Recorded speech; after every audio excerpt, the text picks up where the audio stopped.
وبه نستعين على أمور الدنيا والدين والصلاة والسلام على أشرف الأنبياء والمرسلين سيدنا محمد وعلى آله وصحبه وسلم أجمعين أما بعد. Pertama-tama marilah kita panjatkan puji serta syukur kehadirat Allah Subhanahu wa taala atas rahmat serta taufik kepada kita bersama di kesempatan malam hari ini. Alhamdulillah, dengan izin Allah kita dapat hadir dalam majelis ilmu meski cukup lebat ya hujan. Hari-harian kita curah hujan cukup tinggi di Pontianak. Alhamdulillah tidak mengurangi semangat kita. Dan mudah-mudahan Allah tetap menjaga istiqomah kita dalam amal-amal soleh insyaAllah. Amin ya rabbal alamin. Salam dan salawat tidak lupa mari kita sampaikan kepada Nabi Allah Muhammad sallallahu alaihi wasallam, keluarga, para sahabat serta seluruh umatnya hingga akhir zaman. Hadirin rahimakumullah, kita melanjutkan tafsir surat An-Nur memasuki ayat yang ke-26. أعوذ بالله من الشيطان الرجيم الخبيثات للخبيثين والخبيثون للخبيثات والطيبات للطيبين والطيبون للطيبات أولئك مبرؤون مما يقولون لهم مغفرة ورزق كريم. الخبيثات wanita-wanita yang buruk, lil khabithin bagi laki-laki yang buruk, wal khabithun dan laki-laki yang buruk, lil khabithat bagi wanita-wanita yang buruk. Wat thayyibat wanita-wanita yang baik, lit thayyibin bagi laki-laki yang baik. Wat thayyibun dan laki-laki yang baik, lit thayyibat bagi wanita yang baik. Ulaika mubarrauna mimma yaqulun, mereka itulah yang dibebaskan, dibersihkan, mimma yaqulun dari tuduhan-tuduhan yang mereka katakan. Lahum maghfiratun bagi mereka ampunan, wa rizqun karim dan rizki yang mulia. Hadirin rahimakumullah, kita tadabburi satu ayat ini.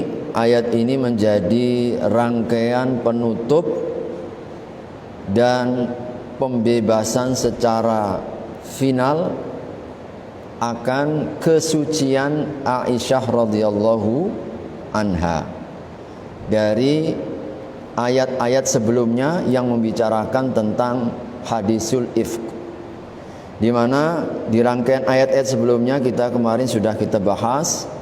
Mulai dari ayat 23 Allah Subhanahu wa taala menegaskan tentang orang-orang yang menuduh wanita yang baik, wanita yang tidak terlintas sedikit pun untuk melakukan kekejian, lagi beriman.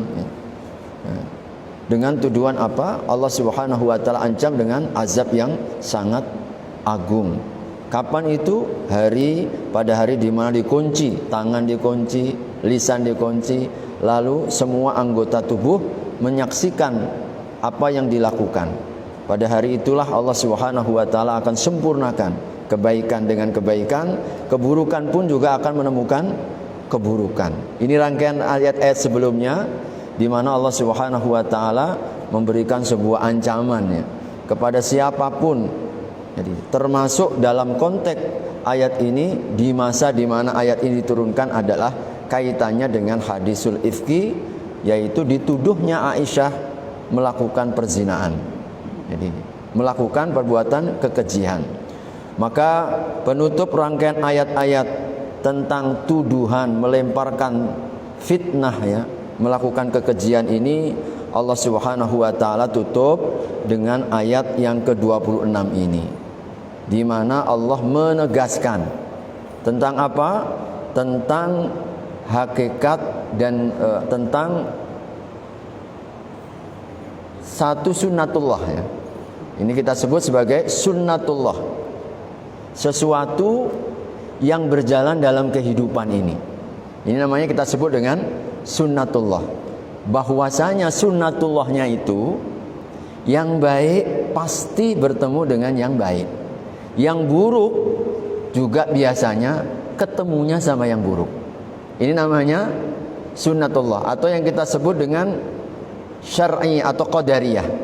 Kita sebut dengan qadariyah. Sesuatu yang secara kodratnya, kemudian juga sesuatu kebiasaannya, bahwa memang orang yang buruk cenderungnya dengan yang buruk, kemudian orang yang baik itu akan cenderung dengan yang baik.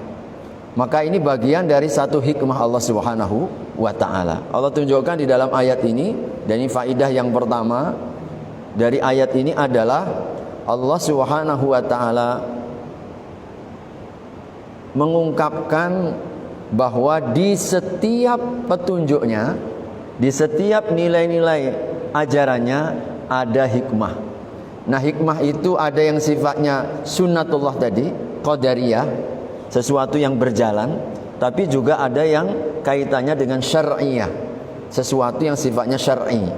Artinya hadirin rahimakumullah, kita di dalam ayat ini Allah Subhanahu wa taala berikan kepada kita melalui peristiwa hadisul ifki ini untuk menunjukkan tabiat-tabiat manusia. Allah Subhanahu wa taala hendak menyeleksi di dalam kehidupan ini, bahwa kalau memang karakternya orang itu sudah sejak awal dasarnya nggak baik, maka yang dicari-cari itu yang nggak betul. Memang dari karakter dirinya ada keburukannya. Tapi kalau orang yang baik itu, maka kita kira-kira yang buruk-buruk itu mewakili orang-orang munafik, orang-orang yang memang sejak awal dia ingin mencari-cari keburukan, maka akan bertemulah dengan keburukan-keburukan itu. Jadi dia akan dipertemukan dengan hal-hal yang buruk, dipertemukan dengan orang-orang buruk, juga akan bertemu dengan lingkungan-lingkungan buruk. Karena apa? Sejak pertama Allah tahu kalau memang dia ini mentalnya mental buruk. Nah, itulah yang dilakukan oleh orang munafik. Orang munafik. Tapi kalau orang yang baik, ini makanya di kisah yang lain, kalau dalam hadisul kif ini kita langsung mendapatkan dua pelajaran ya. Ada pelajaran sosok orang munafik dengan mental buruk, ada juga para sahabat-sahabat yang mulia. Sebagaimana pernah kita ungkapkan kisah dua orang sahabat suami dan istri, ketika seorang suami mengatakan kepada istrinya, kau percaya nggak apa berita yang sudah keluar ini? Jadi lalu istrinya balik bertanya, kira-kira abang itu percaya nggak kalau andai kata aku buat gitu? Nah, begitu. Ini balik. Ini kalau hatinya bersih bagus begitu ya. Abang percaya nggak kalau misalkan adik ini misalkan berbuat begitu? Saya nggak percaya. Kalau abang nggak percaya sama adik, ini istri abang begitu. Bahasa mudahnya begitu. Istri abang untuk berbuat demikian, mungkinkah istrinya Nabi akan melakukan itu? Mustahil. Itu kalau sejak pertama hatinya baik, maka ketemu pikiran yang baik, kata-kata yang baik, akhirnya bertemu dengan orang-orang yang baik. Maka hadirin, ini namanya sunnatullah. Jadi sunnatullah. Dan ini kita sebut sebagai hikmah. Jadi hikmah Allah Subhanahu wa taala di balik setiap petunjuk-petunjuknya itu ternyata ada hikmah-hikmah. Hikmahnya puasa Allah tunjukkan, hikmahnya haji Allah tunjukkan untuk apa? Hikmahnya setiap petunjuk Allah, baik yang sifatnya syar'i atau qadari yang berjalan dalam kehidupan itu, pasti di balik itu ada hikmah-hikmah. Nah, tugas kita itu adalah berusaha untuk mengungkap, untuk menangkap hikmah itu. Maka saya ingin sebutkan sedikit ya, beberapa hal mengapa di dalam prinsip-prinsip ajaran agama Islam itu ada hikmah tertentu, rahasia yang Allah tunjukkan kepada kita. Pertama tentu adalah untuk semakin meringankan kita dalam beramal. Amal itu terasa ringan kalau kita ini tahu tujuannya. Oh, kenapa kita ini sholat? Ternyata di balik sholat ini A, B, C, D dan seterusnya. Kenapa kita berjamaah? Ternyata di balik jamaah itu Allah hendak berikan pesan kepada kita pelajaran. Maka orang ketika mengetahui hikmah tertentu, cenderung dia akan mampu untuk menjaga. Yang kedua, menambah syukur. Syukur Pak, kalau kita ini tahu hikmahnya, alhamdulillah, dengan izin Allah kita berpuasa misalkan. Puasa itu kalau orang nggak beriman, jadi orang nggak beriman itu kadang mungkin mereka kok bisa begitu ya, sampai 12 jam, sampai kalau di Eropa sampai 20 jam, kok mampu untuk tidak makan dan tidak minum begitu dalam hitungan berjam-jam itu. Tetapi kalau ditanya, mereka menikmati. Kita itu bahagia begitu. Tidak makan, tidak minum, tapi bahagia. Kenapa? Karena kita tahu betul di balik amal yang kita lakukan, Allah siapkan berbagai macam hikmah rahasia, baik yang sifatnya duniawi, lebih-lebih yang sifatnya ukhrawi. Maka mengetahui hikmah di dalam hukum ini juga salah satu di antara cara kita untuk lebih banyak bersyukur. Dan orang itu kalau bersyukur dalam beramal, cenderung akan terjaga istiqomahnya. Ya, akan terjaga sebab dia menikmati. Kenapa kadang-kadang ada orang beramal, hadirin rahimakumullah, tapi tidak continue, tidak konsisten. Ini anget-anget tai ayam katanya begitu ya. Kalau lagi keluar moodnya dia datang, kalau lagi enggak ya enggak begitu. Nah, ini boleh jadi penyebabnya dia hanya faktor ikut-ikutan, bukan dilandasi oleh pemahaman. Yang ketiga juga bahwa hikmah ini semakin mengungkapkan bahwa petunjuk Allah, hukum syariat ini sejalan dengan akal manusia, akal sehat kita. Maka Allah membicarai akal kita. Tidak ada pertentangan antara akal sehat manusia dengan petunjuk agama. Karena apa? Dia sejalan. Bahkan orang yang tidak mengamalkan ajaran agamanya lah mereka yang menyelisihi akal sehatnya, cuma tertutup. Bayangkan hadirin misalkan ya, bagaimana mungkin kita ini yang mulia, punya martabat yang tinggi, mau harus diperbudak mempertuhankan benda misalkan.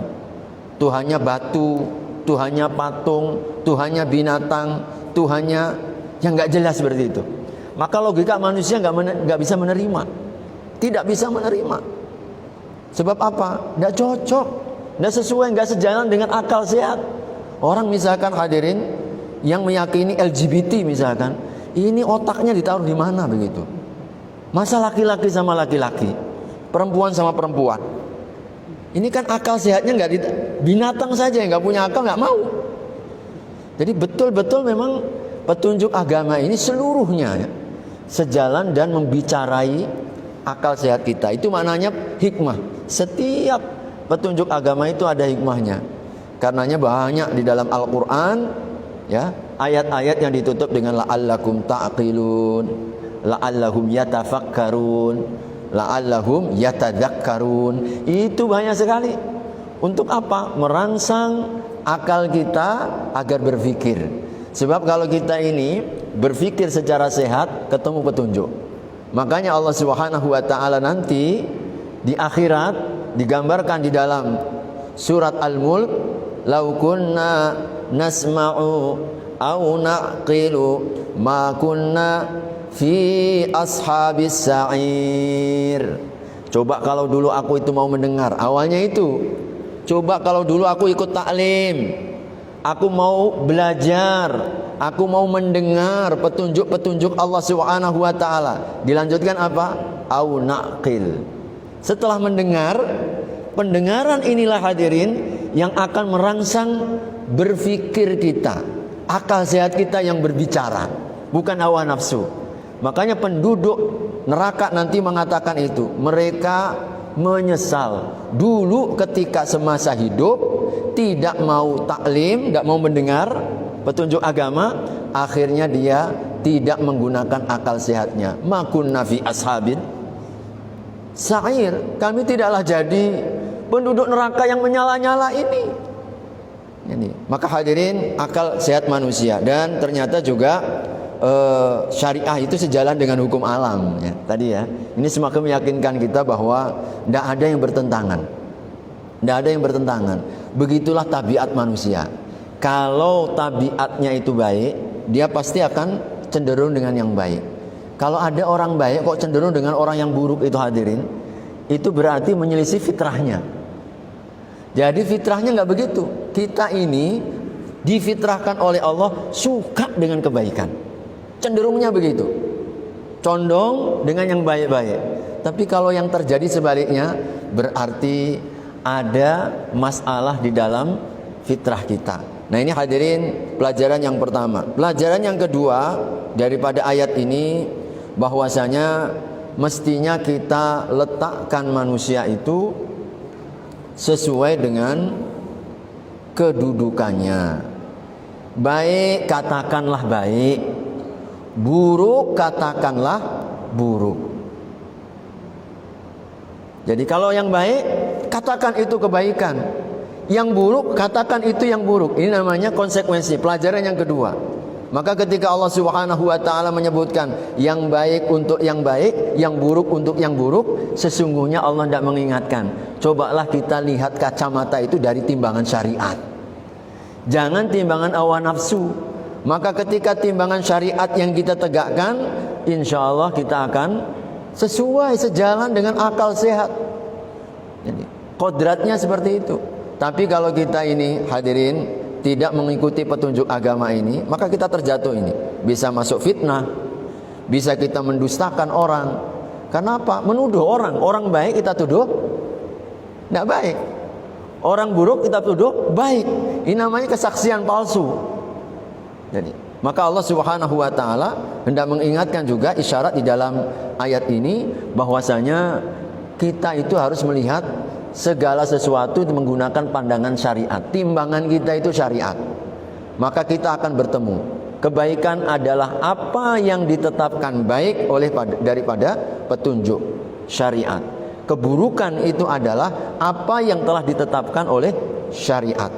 Tugas manusia itu adalah menyesuaikan. Kita beradaptasi meskipun bertentangan dengan mungkin hawa nafsu kita. Memanglah itu ujiannya. Karena itulah kita itu diuji oleh Allah. Kadang banyak perkara-perkara yang kita berhadapan dengan hawa nafsu kita sendiri. Masya Allah, maunya apa kalau lagi pas hujan begini nih, udahlah nggak usah sholat, nggak ada apa, nyamannya tidur ya kan, begitu kan? Ada sholat pula ini, ada azan pula ini kadang itulah ujiannya ya. Jadi ujian kita. Oleh karena itu hadirin rahimakumullah, kita mesti menggunakan timbangan syariat. Kalau tidak, pasti kita akan terjerumus salah satu ini. Kalau nggak memfitnah orang, ya, mendustakan orang lain, karena kita katakan orang tidak seperti apa adanya. Orang baik kita katakan buruk, orang bersih kita katakan penjahat, teroris dikatakan pahlawan, pahlawan dikatakan teroris. Ini gara-gara apa? Ketika kita tidak menggunakan timbangan syariat. Maka Allah Subhanahu wa taala sudah tetapkan ini. Yang ketiga hadirin rahimakumullah, di dalam ayat ini adalah dalil bahwasanya Allah Subhanahu wa taala ketika mengetahui kebaikan seseorang, maka Allah akan mempersiapkan segala sesuatunya sehingga kita ini akan bertemu dengan yang baik-baik. Maka tugas kita itu satu, memperbaiki diri. Teruslah berbuat baik. Jadi kadang-kadang sering ya kita ada yang konsultasi, gimana saya dapat jodoh yang baik. Perbaikilah diri. Mau dapat jodoh yang baik, maka salah satu magnetnya itu satu saja, perbaiki diri. Maka dengan izin Allah, kita nanti Allah akan bukakan jalan-jalan itu kebaikan.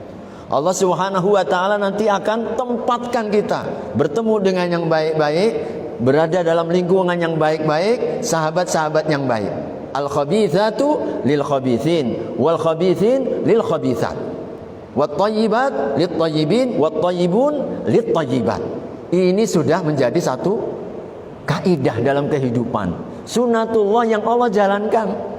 Maka sekali lagi jangan bosan jadi orang baik, gitu ya. Gampangnya begitu. Karena kebaikan itu akan mengantarkan kita kepada tempat, kepada orang, kepada perkataan, kepada lingkungan yang baik. Maka begitulah kita belajar dari alam. Allah memberikan contoh sosok binatang namanya apa? An-nahl, lebah. Lebah ketika memang niatnya baik, nawaitunya baik, selalu yang dipikirannya itu cari madu yang manis-manis, yang baik-baik. Maka akhirnya pikiran baiknya itu yang mendorong, subhanallah, yang dicari madunya aja, yang bersih-bersih. Ketika dia mengambil saripati madunya pun dengan cara yang baik. Gak ada ceritanya ketika lebah menghisap madu bunga berantakan, tidak ada. Diambil sedikit saripatinya, subhanallah.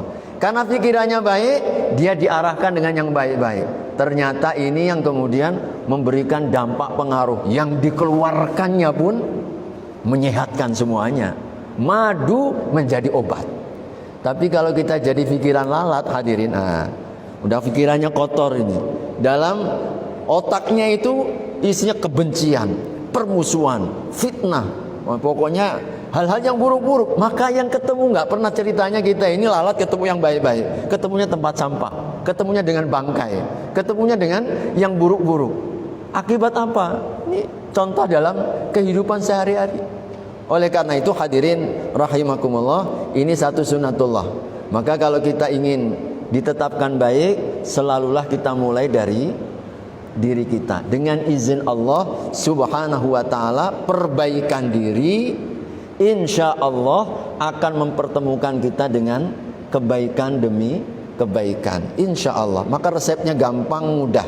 Kalau kita ingin mendapatkan jodoh, khususnya bagi yang belum mendapatkan jodoh, perbaiki diri. Dengan izin Allah nanti akan ketemu yang baik-baik. 1001 itu Pak Ustadz, ada Siti Aisyah ketemu Fir'aun. Ya itu kan 1001 begitu. Normalnya nggak begitu. Normalnya adalah insya Allah kebaikan mengantarkan kepada kebaikan berikutnya ini. Dan keburukan juga akan mengantarkan kepada keburukan berikutnya. Maka perbaiki diri, Allah pun juga akan memperbaiki yang ada di sekitar kita, di sekeliling kita, sehingga kita itu bertemu dengan yang baik-baik. Makanya Buya Hamka dalam satu cerita pernah diceritakan oleh seseorang tentang apa?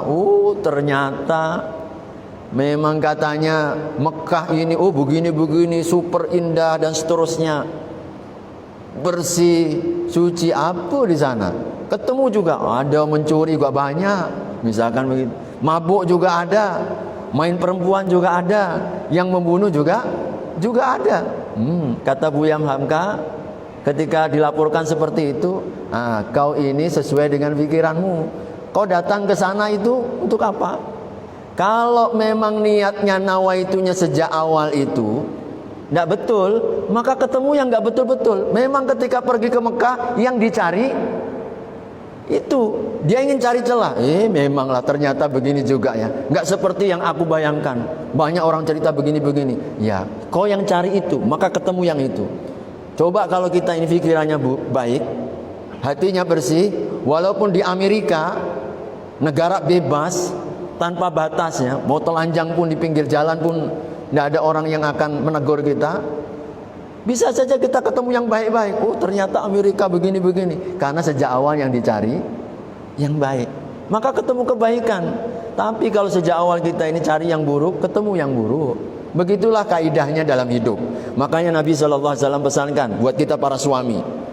Para suami, Nabi memberikan pesan apa? La yafruqu mu'minun mu'minatan in sakhita minha radiyal akhar. Janganlah seorang laki-laki mencari-cari kesalahan istri. Mencari kesalahan istri. Kalau ada yang tidak dia suka, pastilah engkau akan mendapatkan yang engkau redhai. Nabi mengatakan apa? Jangan kok korek-korek begitulah, dicari-cari. Kalau kita cari-cari pasti akan ketemu. Tapi bukan itu tujuannya.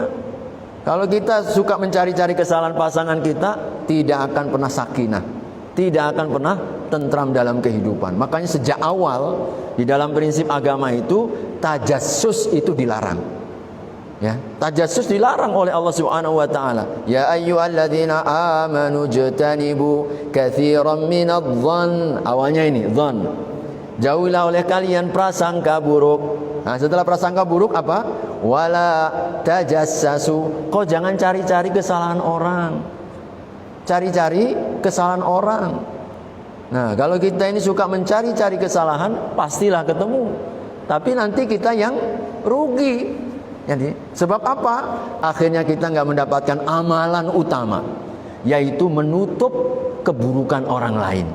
Makanya Nabi sampai mengatakan, man satara musliman satarallahu yaumal qiyamah.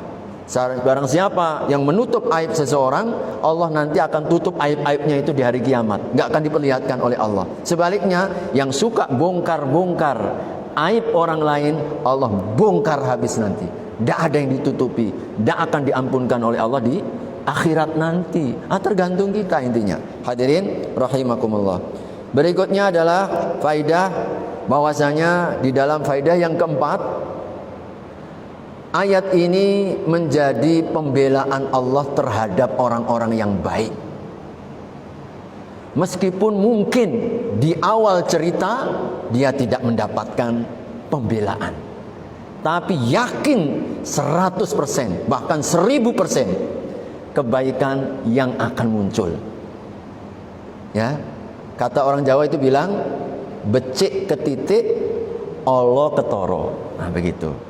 Baik itu akan tampak nanti ujungnya. Yang buruk pun juga akan tampak. Kapan itu? Sejarah nanti yang akan menentukan. Maka kita nanti akan dibongkar aib kita oleh sejarah itu sendiri. Maka baik-baiklah kita dalam kehidupan ini.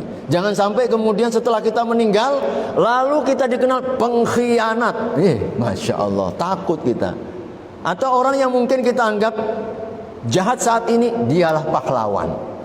Maka ayat ini mengingatkan kepada kita pembelaan Allah kepada Siti Aisyah. Ini ayat pembelaan Allah kepada Siti Aisyah. Sebab Allah katakan tadi dalam ayatnya apa? Hadirin rahimakumullah. Ulaika mubarraun. Ini ulaika, mereka itulah mubarraun, yang dibebaskan, disucikan, mimma yaqulun, dari tuduhan-tuduhan. Yang dimaksud ayat ini adalah Aisyah radhiyallahu taala anha. Mereka yang menuduh-nuduh, melemparkan tuduhan kepada Aisyah itu dibebaskan oleh Allah. Langsung mendapatkan persaksian dari Allah Subhanahu wa taala di dalam ayat ini. Ulaika mubarrauna mimma yaqulun. Mereka itu dibersihkan oleh Allah dari semua perkataan mereka. Maka hadirin rahimakumullah, faidah yang keempat yang harus kita imani, bahwa kebaikan cepat atau lambat yang pasti akan menang, yang pasti akan muncul. Ya. Dan keburukan secanggih apapun kita berusaha untuk menutup-nutupnya, pasti akan terbongkar.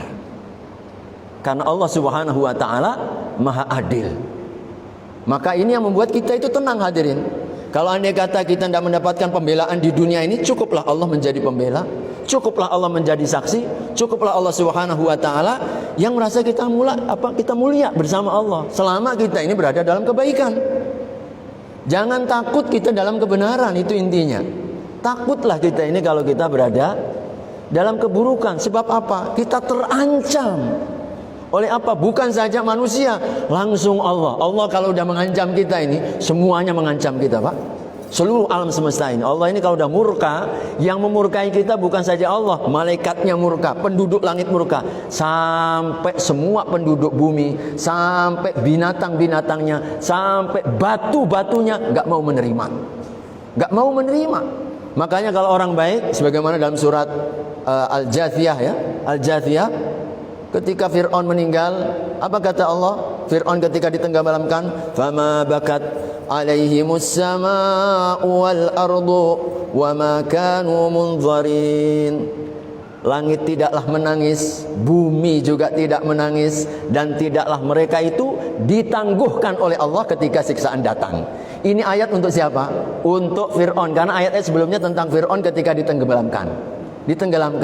Langit tidak menangis, bumi tidak menangis, bahkan berbahagia itu langit. Jadi kalau cuma satu ya. Alat lalu berkasih juga ayat rekam. Alhamdulillah, mudah-mudahan jadi berkah amal jariah ya, insyaallah. Jadi hadirin rahimakumullah, begitu ya. Jadi langit tidak menangis. Maknanya apa? Sebaliknya, kalau ada orang yang buruk, orang yang jahat, mereka mati, bergembiralah langit, bergembiralah bumi. Jadi karena apa? Kematian mereka, Masya Allah, memang dah ditunggu. Makanya ketika jenazah itu buruk, itu bumi geramnya luar biasa. Dalam riwayatnya apa? Kalau jenazah itu buruk, maka dia akan dihimpit oleh Allah, meraung-raung, semuanya mendengar kecuali jin dan manusia. Ya enggak, semua alam mendengarnya. Jeritan suaranya orang-orang yang disiksa oleh Allah karena dihimpit saking gemesnya. Ini kau dulu di atas perutku, sekarang kau di perut bumi, rasakan, begitu sampai akhir zaman. Masya Allah, na'udzubillah min zalik. Maka hati-hati di dalam kehidupan ini, pembelaan Allah Subhanahu wa ta'ala benar.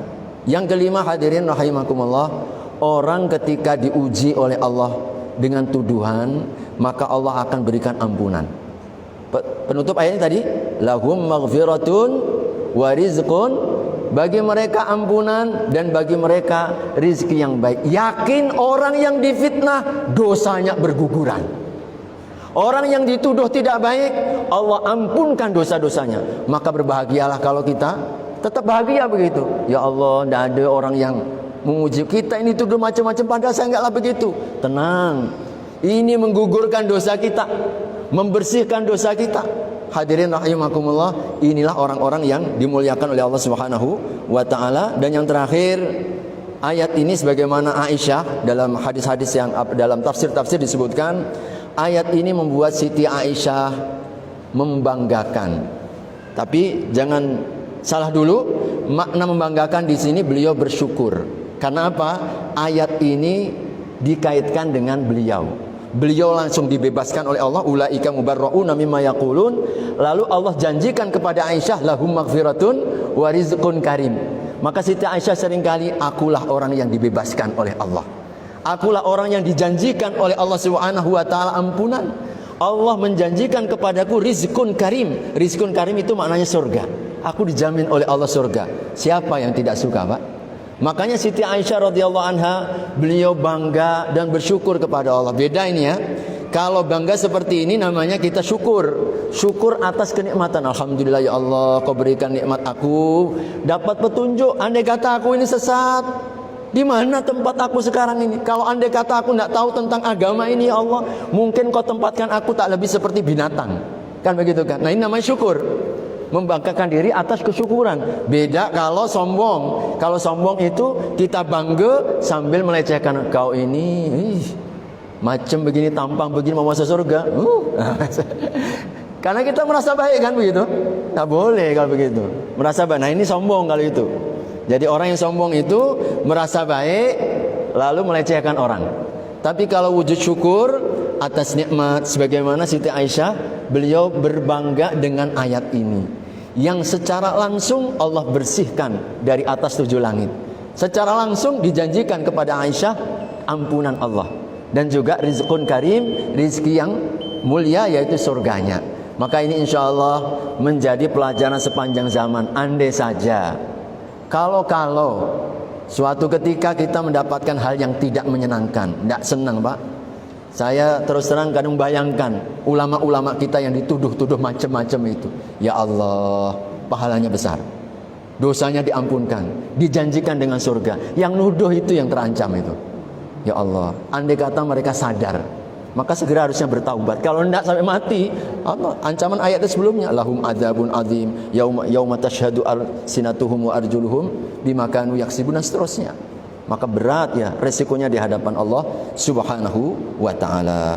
Baik, karena sudah masuk waktu, mudah-mudahan satu ayat ini menjadi tadabbur bagi kita bersama agar menjadi panduan dan pedoman serta menjaga istiqomah kita di dalam ketaatan insyaallah. Amin ya rabbal alamin. Mari kita sempurnakan dengan kafaratul majlis. Subhanakallahumma wa bihamdika asyhadu an la ilaha illa anta astaghfiruka wa atubu ilaik. Wassalamualaikum